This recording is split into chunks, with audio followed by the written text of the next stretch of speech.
everyone, welcome back to the video. So today we are going to discuss a requested topic, that is developmental disturbances of lips and palate.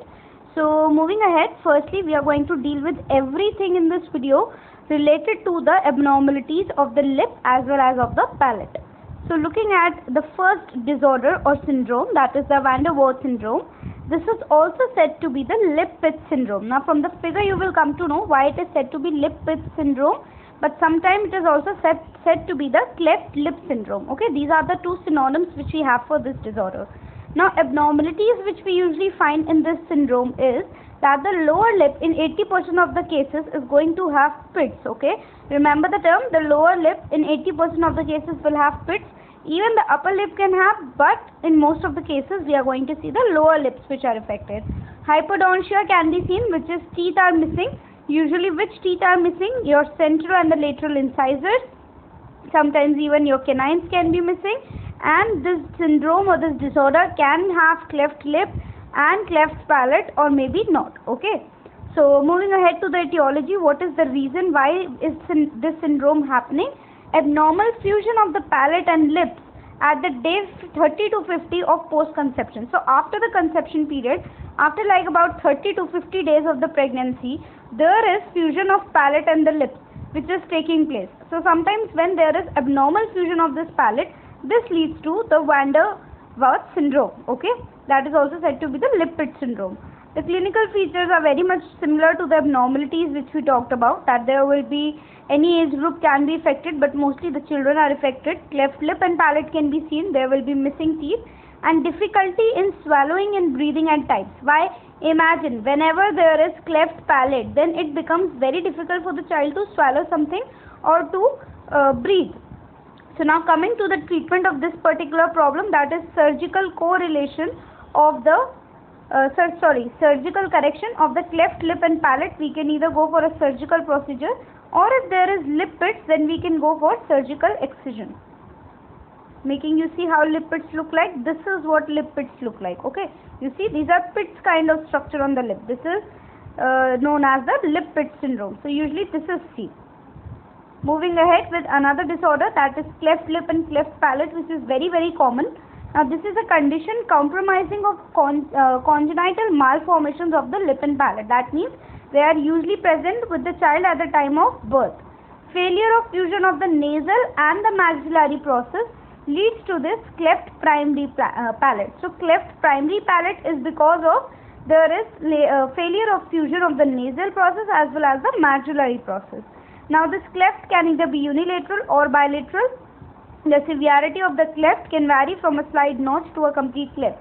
So you know, I've already told you what a notch is. It's a very minor kind of tilting or a kind of cut. Okay, so it can be either a slight small notch or it can be a complete cleft. So you see, this is a baby with cleft lips. So generally these conditions are seen in babies only, because this is congenital and this is a cleft palate condition. You see, the palate is not formed properly. Here the lip is not properly formed. Coming to the etiology, now it can be both hereditary and environmental, but in 90% of the cases it is going to be hereditary only. Now these malformations are more common in males than the females, so males will be more affected than the females. These clefts can be syndromic form or they can be in the non-syndromic form. Now syndromic form here means that they can either have the van der Waals syndrome. We earlier studied about the last syndrome which we studied was the van der Waals syndrome, which is also known as the lip pit syndrome. So sometimes the cleft lip and cleft palate can even have pits in it, or sometimes it can be in the non-syndromic form, which means there are no pits, no lip pits present. Okay. Now this can be unilateral or bilateral, which means either on the one side or on both the sides. Eating and drinking is very difficult, because there is regurgitation of the food and the liquid through the nose, because as I just made you see in the picture, the palate and the nose is not, the lip is not formed properly, due to which whatever the child is going to eat or swallow or drink, it is going to come out through the nasal process or through the nose. Now coming to the classification of the cleft, so usually this is the classification we keep in mind, that is the view classification. In this we have got 4 classes. You can even name this as A, B, C and D. If we look towards A class or class 1 is usually affecting our soft palate only. The class 2 is going to affect hard palate, soft palate to the incisive foramen, both the hard and the soft palate. Class 3 is going to be unilateral, complete unilateral, which will affect the soft palate, hard palate, lip and the alveolar ridge. Whereas class 4 is going to be complete bilateral. This was unilateral, this is bilateral and going to affect your soft palate, hard palate, lip and the alveolar ridge. So the only difference between 3 and 4 is unilateral and bilateral. Moving ahead to the treatment. So usually the treatment is surgery and doctors always follow this 3/10 rule. This is very important for cleft lip and cleft palate. The 3/10 rule, that is the weight should be the 10 lb should be the weight of the child. The hemoglobin level should be 10 mg per liter and 10 weeks should be the age.